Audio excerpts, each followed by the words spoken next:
Hi friends, Shri Swami Samarth. आज मुलांना पाणीपुरी खायचं आहे आणि मी घरात पुऱ्या केल्या आहेत.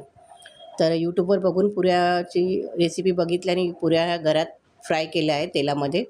तर चला मी तुम्हाला दाखवते. तर अशा प्रकारे पुऱ्या मी आता तेलामध्ये तळते. तर हे कशापासून बनवलं आहे, तर आपल्या ह्याच्यापासून, रव्यापासून. तर जाडसर रवा घ्यायचा आहे. 1 वाटी रवा घेतलात तर 2-3 चमचे मैद्याचं पीठ घ्यायचं आहे.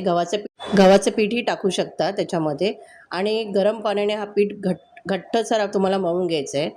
आणि अशा प्रकारे चांगलं मळून घेतल्यानंतर ना, एक चपाती मोठी लाटायची आणि छोट्या ढाकणाने ह्या पुऱ्या काढायच्या. हे बघा तुम्हाला माझ्या बाहेरचं दृश्य. आणि अशा प्रकारे मी पुरी तळली आहे, फ्राय केली आहे. आणि आज पाणीपुरीचा बेत मुलांच्या फेवरेट.